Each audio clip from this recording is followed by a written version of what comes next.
সবাইকে মহালয়ার অনেক অনেক শুভেচ্ছা। আর আমাদের শান্তিপুরে আজকে মহালয়ার দিনে কালী পুজোর বেশিরভাগ কালী পুজোর পাঠ পুজো হয়, তো তার মধ্যে মহিষকালী মায়েরও পাঠ পুজো আজকে হবে। তো সেই কারণে আমরা গেছিলাম পুজো দিতে। তো এই দেখো তোমরা, যেখানে মা থাকেন বা মায়ের যেখানে পুজো অর্চনা করা হয়, ওই যে ওইটা হচ্ছে মায়ের পাটা। পাটার সামনে রয়েছে মায়ের মূর্তির একটা ছবি ফ্রেম করা, খুব সুন্দর। একটি না দুটি, একটা ছোট কর্নারে। আর এই যে কাকা খুব সুন্দর ঢাক বাজাচ্ছিল, শুনেই মনটা কেমন পুজো পুজো করছিল।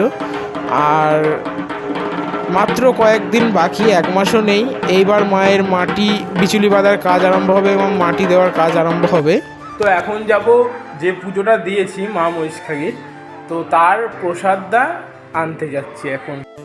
ওই যে তোমাদের বললাম না মহিষকালী মায়ের প্রসাদ, এই দেখো এখানে দিয়েছে তোমার কি বলে এটাকে, কাঁচকলা ভাজা, এটা আমের চাটনি, এটাই শাক, এটাই পটল ভাজা, এটা আলু ভাজা, এটা আলুর দম, পায়েস আর মায়ের ভোগ। যত বড় বড় বড় রেস্টুরেন্টেই খাও না কেন, এই খাবারের কোনো তুলনা হয় না। আর এই খাবারটা দেখে কার জিভে জল এলো আমাকে কমেন্টে লিখতে ভুলো না।